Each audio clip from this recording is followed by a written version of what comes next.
una conversación que van a mantener dos grandes mentes, dos protagonistas muy importantes en esta edición del Global Innovation Day. Se ha hablado del cambio climático como uno de los retos más importantes que tenemos en el presente, y eso vamos a hacer en la siguiente conversación, abordándolo, el cambio climático, desde la ciencia, la economía y, por supuesto, también la innovación. Nos acompañan dos voces de referencia internacional. En primer lugar, María José Sanz, que es directora científica del Basque Center for Climate Change, investigadora de Ikerbasque, es doctora en biología, autora principal de varios informes del panel intergubernamental sobre cambio climático, que fue premiado con el Nobel de la Paz en 2007, y una de las científicas, en definitiva, más influyentes en la gobernanza climática internacional. Y junto a ella va a estar Humberto Llavador, que es profesor de Economía en la Universidad Pompeu Fabra, es investigador de la Barcelona School of Economics y autor de Sustainability for a Warming Planet, experto en economía del cambio climático, innovación docente y políticas sostenibles. Juntos van a abordar, entre otras cosas, las tensiones, oportunidades o decisiones críticas que van a marcar nuestra capacidad para afrontar la emergencia climática. Cuando queráis, adelante.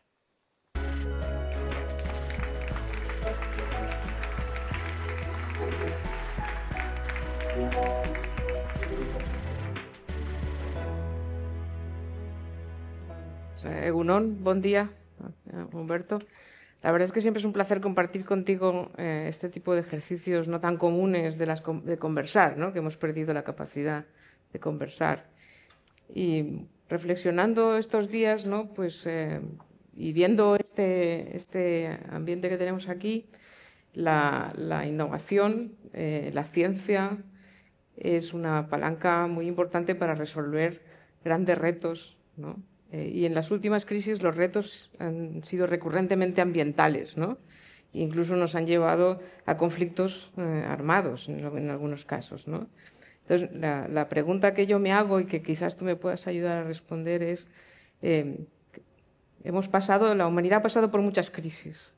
¿Qué hemos aprendido de estas crisis que nos puede ayudar a resolver la crisis actual, que tiene un componente muy grande de resolución de retos ambientales y no solo el del cambio climático? Tenemos otros retos ambientales importantes relacionados con la sostenibilidad, ¿no? Entonces, si me puedes ayudar, yo te lo agradeceré enormemente, porque la verdad es que estoy ahí un poco atascada. Bueno, primero de todo, agradecer la oportunidad de estar aquí, agradecer a Innobasque y sobre todo la oportunidad de poder hablar y dialogar con María José, María José Sanz, que siempre es un placer. Yo creo que tenemos que empezar diciendo claramente lo que todo el mundo sabe, que es el cambio climático es un problema global, es una situación que requiere cooperación y que esto nos pone, dada la coyuntura actual, en una posición bastante difícil de hablar de ello. Exactamente por esta crisis que estás hablando, esta crisis más geopolítica que de otros aspectos. Las crisis, lo que nos enseña un poco la historia es que las crisis son oportunidades. Son oportunidades que se pueden aprovechar o que no se pueden aprovechar. Un poco todo el desarrollo de lo que es el estado del bienestar que hoy en día tomamos como algo que es parte de nuestra vida, viene de la crisis del 29, viene de la primera y de la segunda, ¿no? Pues originado en la crisis del 29 y después consolidado con la Primera y la Segunda Guerra Mundial. Hemos tenido otras crisis, como ha sido la crisis más cercana a la crisis energética dentro de Europa, en la que se podía haber aprovechado, y esta es mi opinión personal, como para haber hecho la transformación o haber avanzado muchísimo en la transformación de la independencia energética de Europa. En este caso, mi impresión es que no se aprovechó todo lo que se podía aprovechar de una coyuntura en la que había un apoyo popular que muchas veces, ¿no? y la involucración de la mayoría de las personas con unos procesos de transición que no son fáciles.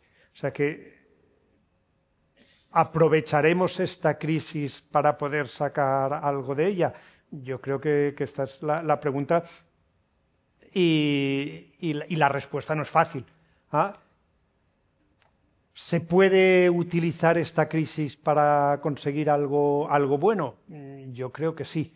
¿Ah? Sobre todo teniendo en cuenta que tenemos que pensar que las crisis son un periodo transitorio. ¿Ah? Para ello lo que necesitamos es exactamente cooperar e involucrar, ¿ah?, a la sociedad. O sea, tiene que ser un tema de que todo el mundo tiene que estar jugando el mismo papel. Bueno, hablando de ciencia, precisamente ha sido la ciencia la que ha anticipado la crisis climática desde hace ya más de 25 años, ¿no? Y las causas atacaban al corazón de la economía, ¿no?, que era cómo producimos la energía que mueve la sociedad. Obviamente la descarbonización ha sido una meta que ha ido avanzando con dificultades y no todo lo rápido que la ciencia pues pretendía que fuera, ¿no?, y que anticipara que no se produjeran determinados impactos, ¿no? Pero ahora tenemos otra situación. Nos estamos descarbonizando a una velocidad lenta, pero ya tenemos a los impactos aquí. Y los impactos, desgraciadamente, la ciencia predijo ciertos impactos para finales de este siglo que se están produciendo ya. Impactos que también atacan al corazón de la economía. Por lo tanto, ¿cómo ves tú, ¿no?, que la innovación, ¿no?, y hago de innovación en letras grandes, ¿no?, porque a veces nos parece que la innovación tecnológica es la única innovación que existe? ¿Cómo ves que la innovación y la ciencia, ¿no?, puedan ahora mismo en esta coyuntura de enfrentar unos impactos que van a dañar ineludiblemente nuestro estado de bienestar y unos procesos que nos pueden abrir oportunidades, tienen que conjugarse para poder ayudar, ¿no?, a superar esta crisis? Y hay una cosa que a mí siempre me llama la atención. Aquí se ha hablado de varias palabras que a mí me parecen fundamentales, que son la cooperación, la confianza, y otra palabra que yo voy a añadir aquí son los espacios seguros, ¿no? A mí me parece que una cosa que nos falta, y quiero que me des tu opinión, es espacios seguros, ¿no? Y a mí me ha parecido que hoy esto era un espacio seguro para compartir retos, para compartir conocimientos y para compartir visiones de futuro, ¿no? Entonces, ¿tú crees que nos hace falta algo más que no tenemos o que no estamos propiciando suficientemente, que algunas lecciones aprendidas de otras crisis, una situación fundamentalmente diferente en la que tenemos procesos globalizados, es decir, que las escalas ya no son las mismas escalas que teníamos en anteriores crisis, por ejemplo? ¿Qué nos falta para poder dar ese salto cualitativo que nos lleve a un salto cuantitativo? Yo creo que nos falta algo que es difícil de conseguir y son instituciones globales. O sea, tenemos un problema global y necesitamos instituciones globales.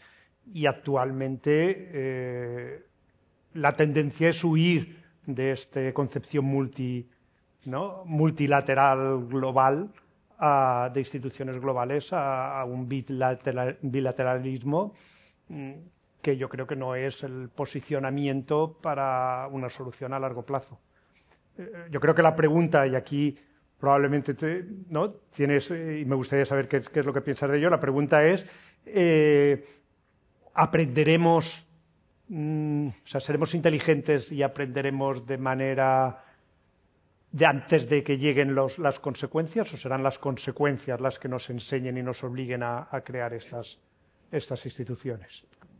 Yo creo que las consecuencias ya las tenemos aquí en nuestro país y Euskadi en concreto también ha estado sufriendo consecuencias del cambio climático que eran impensables, ¿no? Las sequías que hubo hace unos años que en este territorio eran impensables. La aparición de incendios, que aquí también es algo que todavía es incipiente pero que se puede convertir en un problema. El cambio de régimen de precipitaciones que está ocurriendo en este territorio, que tiene unos impactos en sectores importantes como, pues, por ejemplo, pueden ser los sectores primarios, ¿no? Pero también creo que un territorio tiene que basar su forma de abordar estos retos utilizando sus fortalezas, ¿no? Y las fortalezas, yo creo que aquí ha habido bastantes evidencias de fortalezas obvias en un territorio que tiene la capacidad de visualizar el futuro, y no solo de visualizar un futuro, sino de visualizar varios futuros y determinar qué futuro es el futuro que puede abordar a partir de sus fortalezas. Esto a nivel global es más complicado, ¿no? Y hay una cosa que recientemente hemos observado, y es que cuando tú tratas esto de forma global local, es decir, cuando aterrizas en lo local, pero lo haces de forma integral, de forma integrada, con lo que te encuentras es que es más fácil provocar la cooperación, es más fácil generar confianza, etcétera, etcétera. Cuando empiezas a iniciar ese scaling up, ¿no? Es cuando empiezas a tener problemas, ¿no? Se habla mucho de gobernanza multinivel, estamos todo el rato hablando de gobernanza multinivel.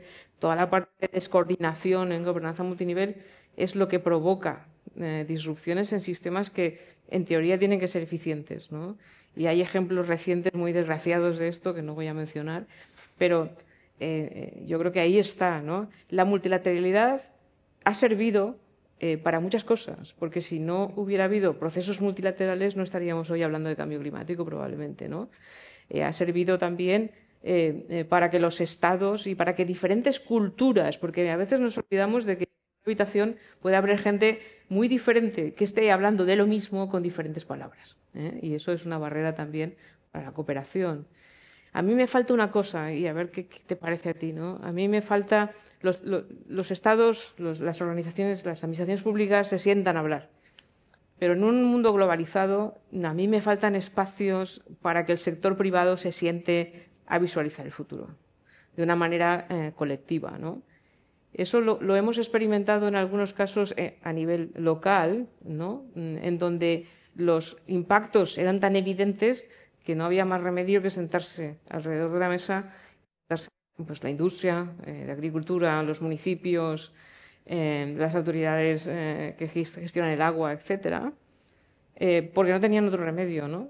Y efectivamente han conseguido hablar un lenguaje común, que ese es otro de los retos que yo creo que tenemos, ¿no? Ese reto lo tenemos en ciencia, tenemos muchísimas disciplinas que no utilizan lenguajes comunes, y yo creo que en ciencia, ahora lo que me gustaría compartir es los retos que tenemos en cada uno de los actores que tienen que construir colectivamente, ¿no? En ciencia tenemos un reto enorme, ¿no? Porque las disciplinas científicas no hablan el mismo idioma. Entonces, yo creo que los centros de excelencia, por ejemplo, para mí, esos son los retos a futuro, tanto dentro de los centros como entre las redes de centros de excelencia. Tenemos un reto con el sector privado, porque ellos también hablan un lenguaje diferente. Ahora estamos hablando todo el rato de finanzas. El mundo de las finanzas habla un lenguaje totalmente diferente, ¿no? Es muy curioso. El otro día me encontré con una cosa que me llamó la atención. No debería, porque en realidad es hasta cierto punto ilógico, ¿no? Me llamó la atención que tenemos bancos centrales haciendo modelización climática sin decírselo a nadie, ¿no? O sea, tenemos al Fondo Monetario Internacional, que ha creado una unidad de cambio climático y que está intentando poner encima de la mesa herramientas que sirvan a las instituciones financieras. O sea, yo creo que tenemos todos los ingredientes, pero no tenemos el espacio en donde compartir y donde cocinar, nunca mejor dicho, esos ingredientes, ¿no? Sí, yo estoy totalmente de acuerdo, ¿eh? Para los bancos, sobre todo para los bancos centrales, el cambio climático es, hasta cierto punto, no debería ser, pero hasta cierto punto sorprendente, se ha convertido en uno de los temas fundamentales, y tienen departamentos exclusivos para, no solo para ver la política monetaria, que es uno de los aspectos o el corazón del Banco Central, sino sobre todo para ver temas de incertidumbre, impactos sobre seguros, pero también temas redistributivos y cómo estos impactos afectan a distintas sociedades y el tema de compensaciones o el tema de cooperación entre distintos bancos centrales. O sea, diría, entre los bancos centrales existe una cooperación, por lo menos a nivel de investigación, que no se ve en otras áreas. Y esto yo creo que no se conoce lo suficiente. Y lo mismo ocurre con el sector seguros, ¿no? Porque están muy ligados, bancos centrales con las aseguradoras, eso es, ¿no? Sí. Ahora mismo las aseguradoras están viendo que su negocio puede colapsar. Es que les afecta muy directamente, y hay, ¿no? Aseguradora trabaja en el tema de compartir riesgo, y el riesgo es una cosa que está aumentando, y sobre todo los shocks generalizados en los que no puedes compensar las ganancias de unas personas con las pérdidas de otras. Bueno, y otra cosa que yo quería comentar también contigo es la ciencia sabe cómo gestionar la incertidumbre, ¿no? Nosotros sabemos cómo gestionar la incertidumbre, pero trasladar que tenemos incertidumbre en nuestras predicciones es muy difícil de trasladar a la sociedad. Entonces aquí entran otras disciplinas que no son las disciplinas que hemos estado tratando de abordar el problema desde hace 30 años. Entran disciplinas que son más ajenas a este debate, que son las ciencias sociales, ¿no? O sea, una de las avanzadas en cambio climático han sido las grandes ciudades, ¿no? Las grandes ciudades han tratado de abordar el cambio climático desde lo local y de una manera más integrada, y han tenido y tienen que echar mano mucho de las ciencias sociales, ¿no? Para generar esos espacios de colaboración. ¿Cómo ves tú el desembarque de la innovación social en todo este debate, ¿no? A ver, la innovación social es una pregunta difícil, es un planteamiento difícil. O sea, la innovación social es necesaria si queremos atajar el tema del cambio climático. La gran pregunta es si se producirá a la velocidad suficiente como para que pueda ajustarse, ¿no? Y qué significa el tema de esta innovación social. Si lo que estamos hablando de innovación social es un tema de cambio cultural, sabemos que esto lleva tiempo, y que el cambio climático, una de las cosas que requiere son acciones rápidas, porque se nos acaba de alguna manera el tiempo. Pero yo creo que esto liga con lo que has dicho o lo que hemos estado hablando desde el principio. No podemos pensar en una vía de actuación. O sea, hay que combinar todas las vías de actuaciones. Y la vía de actuación del cambio social, la vía de actuación sobre todo de incorporar no solo al sector privado, sino también a la ciudadanía en todo el proceso de cómo nos adaptamos, ¿no? Y ya no solo cómo mitigamos, sino cómo nos adaptamos al cambio climático, yo creo que es crucial.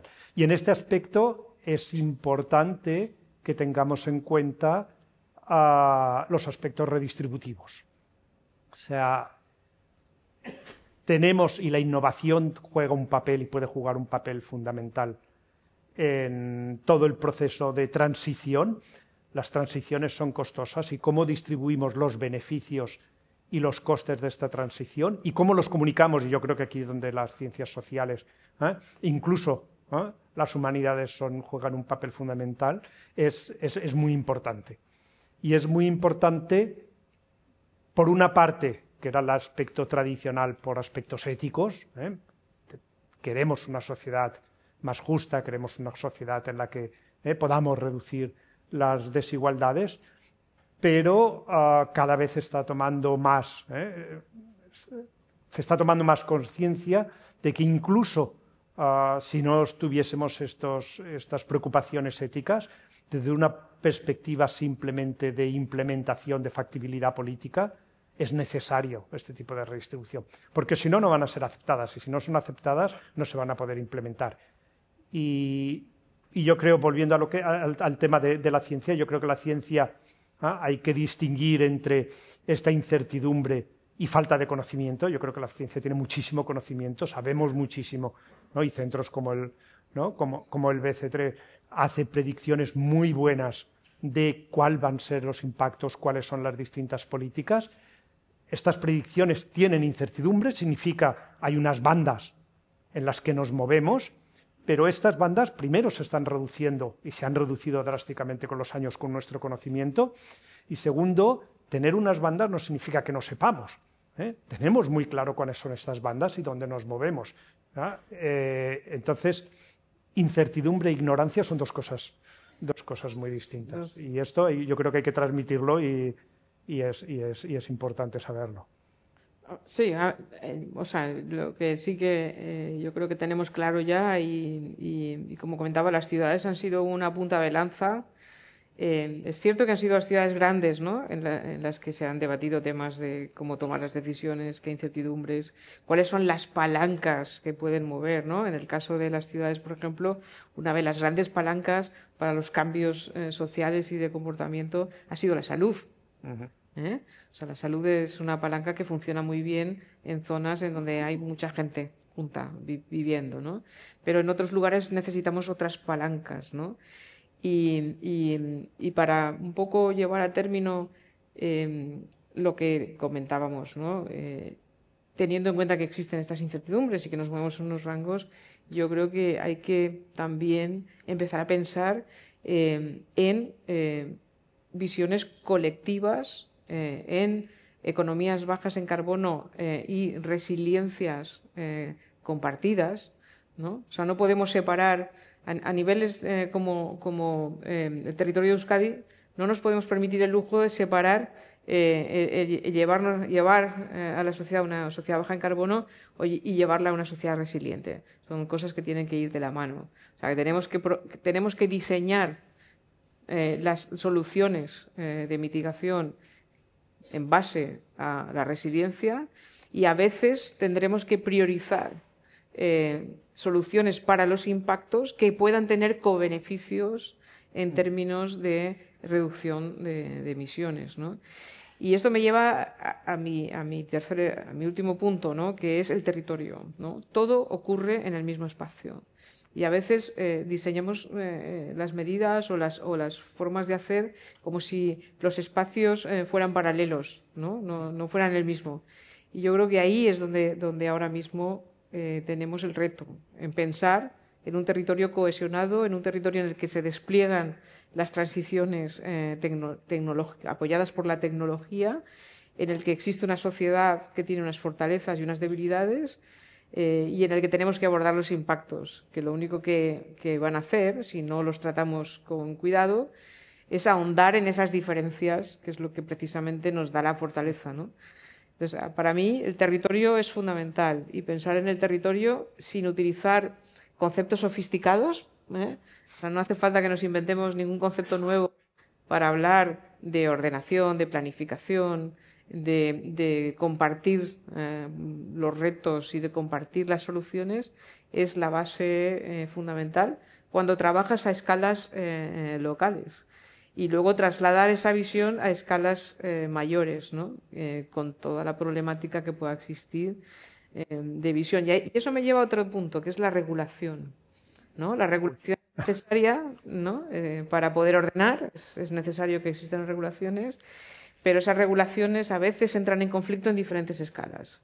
Entonces, ¿cómo piensas tú que esto se puede abordar? Sí, pero yo creo que es a nivel territorial, o sea, la actuación tiene que ser territorial, pero tiene que ser territorial coordinada entre territorios. Y yo creo que aquí es donde, no sé si es necesario hablar de regulación, pero sí de crear un marco. No tiene por qué ser un marco regulador, pero sí en el sentido de crear restricciones, ¿no? Sino que tiene que ser un marco que establezca las reglas claras. Y mi experiencia de hablar con los agentes que están involucrados en este cambio es, sobre todo, la mayor demanda es queremos reglas claras, ¿no? Entonces, muchas veces esta regulación no es tanto decir qué tienes que hacer, en la que yo creo que en algunos casos hemos excedido en querer decir demasiado qué es lo que hay que hacer, en vez de crear el marco, como tú decías bien antes, crear el marco para que lo que hay que hacer se pueda hacer bajo un entorno de certidumbre, eliminar estas incertidumbres. Por ejemplo, las aseguradoras, por ejemplo, cualquier tipo de industria que actualmente se está planteando cuál va a ser la regulación dentro de 5 años, estoy preparada o no estoy preparada para esta regulación. Reducir estas incertidumbres es una manera de crear este tipo de, ¿no?, de marco o lo puedes llamar regulación, que yo creo que es importante. Y yo creo que aquí es donde las instituciones pueden jugar un papel crucial. Primero, en coordinarse y segundo, en eliminar, o sea, tener una visión a medio o largo plazo que permita hacer las inversiones adecuadas y que permita tomar las decisiones bajo la menor incertidumbre posible. O sea, queremos reducir estos, ¿no?, estos rangos que decíamos de qué es lo que va a pasar. No sabemos exactamente lo que va a pasar. Esto no lo vamos a saber nunca, pero ni en cambio climático, ni en economía, ni en muchas otras ramas. Lo que sí que podemos hacer es reducir cuál es el rango en el que puede ocurrir. Y estas instituciones y estos marcos yo creo que tienen que involucrar a todos los sectores. Es un poco el tema o sea, yo creo que volver al tema de qué es lo que ha salido en muchos de los casos interesantes que han hablado antes, el tema de cooperación y el tema de coordinación y de poder hablar entre distintos sectores y distintos agentes sociales. O sea, que lo que al final, ¿no?, concluimos es que necesitamos marcos de gobernanza. Exacto. En los que se puedan desarrollar esas actividades de forma coordinada y se puedan desarrollar visiones colectivas de cuáles son los futuros que queremos, ¿no? Y que seamos capaces de asumir los riesgos, porque toda decisión tiene un riesgo, ¿no? Y hablando de riesgos, ¿no?, en cambio climático, uno de los problemas con los que nos enfrentamos en la actuación es actuación para qué y cuáles son las prioridades, ¿no? Y ahí las evaluaciones de riesgo son fundamentales. Se han hecho evaluaciones de riesgo a nivel europeo que obviamente, y esto lo digo claro y alto, no podemos utilizar una evaluación de riesgos a nivel europeo para priorizar nuestros propios riesgos, ¿no? Eso ilustra que tenemos un problema y ilustra a nivel de un continente cuáles son los riesgos prioritarios, pero cuando uno baja esos riesgos a Euskadi o los baja a una población pequeña de Euskadi, esas prioridades cambian, ¿eh? Y para mí uno de los retos es precisamente que existe la tentación de sobreregular a niveles de gobernanza muy altos que luego de alguna forma lo que hacen es dificultar actuaciones adecuadas en niveles de gobernanza inferiores. Y creo que esto es un mensaje muy, muy importante, ¿no? Es una reflexión que yo me hice a mí misma cuando salió el informe europeo de riesgos, porque cuando yo miré los riesgos a mí no me resonaban con los riesgos que yo conocía, ¿no? Y es un tema muy importante ahora porque cuando están apareciendo impactos en niveles locales, lo que se está viendo es que las entidades, por ejemplo, municipales no tienen la capacidad de responder a los eventos que les vienen y no tienen un análisis de riesgo que para ellos es muy difícil de poner o de hacer. Lo cual es interesante porque hablando con municipios, ¿no?, vamos a bajar a lo local, llegando y diciendo, ¿usted tiene un plan de adaptación al cambio climático? Ellos lo que me dicen es no. Yo lo que tengo es una agenda urbana y tengo una agenda 21 que fui construyendo poco a poco y ahora estoy construyendo mi agenda 2030 y entonces lo que te están diciendo es no me separe usted las cosas, ¿no? Póngamelas debajo del mismo paraguas, ¿no?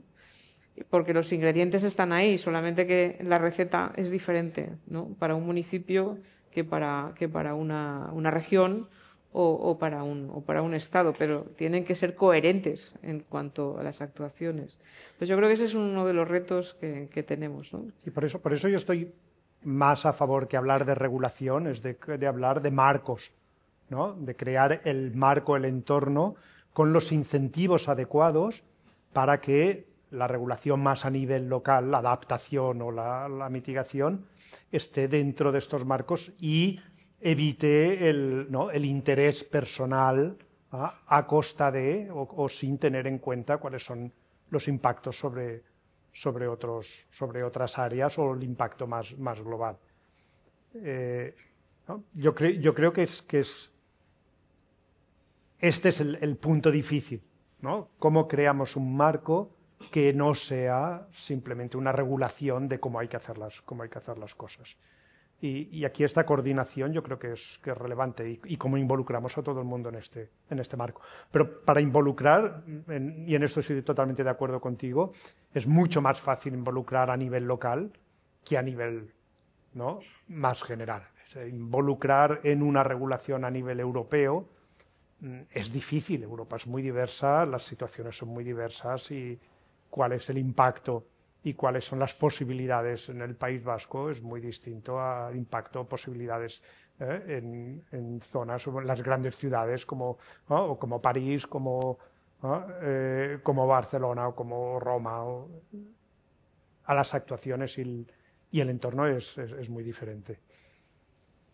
O sea, que tenemos todos los ingredientes, pero todavía no tenemos la receta, ¿no?, por decirlo de alguna manera. Yo creo que tenemos el diagnóstico, ¿no? El diagnóstico es bueno, sabemos qué es lo que hay que hacer. Yo creo que en muchos casos sabemos cómo deberíamos hacerlo. Y esto, ¿por qué no lo implementamos? Es la gran pregunta. Yo creo que no hay una respuesta, hay muchas respuestas. Y mi visión personal es que es una combinación de... A veces es un tema de que no tenemos las instituciones y no somos capaces de crearlas para poder llevar a cabo este tipo de medidas. A veces simplemente es un tema de negligencia, o sea, de que no se hacen las cosas como se deberían hacer. A veces es un tema de comunicación, todo el mundo lo está haciendo bien, pero cada uno está haciendo lo suyo y la coordinación falta y se acaba con una situación peor. Y después, a veces, ahí, ¿no?, vivimos en un mundo en el que hay intereses y hay distintos grupos que pujan por sus intereses y estos intereses entran en conflicto, ¿no?, con cuál es lo que sabemos que se tendría que hacer. Esto no significa que tengamos que pensar que la gente o los agentes económicos tengan que ser benevolentes y no pensar en que es su interés personal. Lo que pasa es que tenemos que crear este entorno para que este interés personal esté alineado con cuál es el interés de la sociedad y el interés colectivo. Y aquí es uno de los puntos claves. Bueno, pues esto nos lleva a pensar también, o a repensarnos, ¿no?, cuál es el estado de bienestar que los retos que tenemos que enfrentar nos deja, ¿no? Uh-huh.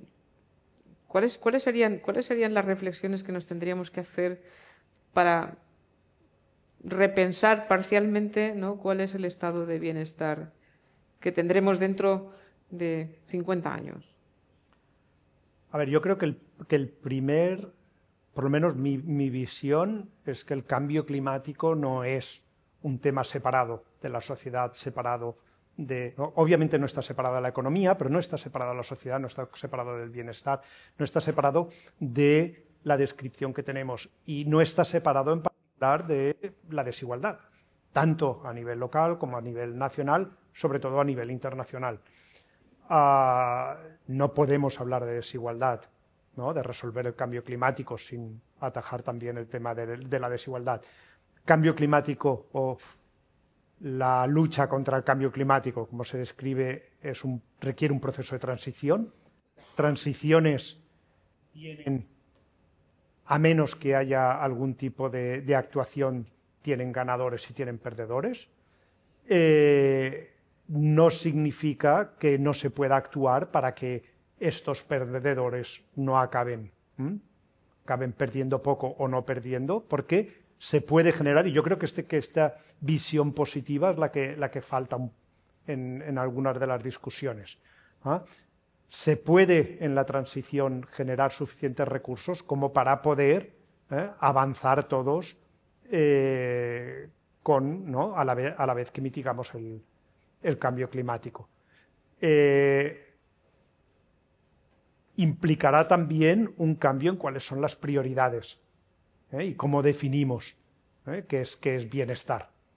Y esto es una discusión que a nivel dentro incluso de la economía se está llevando a cabo, y hay mucha gente trabajando en este tema de qué es bienestar, y sobre todo este paso de crecimiento económico como objetivo único de la sociedad, que era, desde mi punto de vista, un planteamiento que tenía mucha lógica durante el siglo XX, sobre todo porque muchas de las variables, o prácticamente todas las variables que asociábamos con bienestar, desde esperanza de vida, alfabetización y mortalidad infantil, estaban muy correlacionadas, se movían a la vez que el crecimiento económico.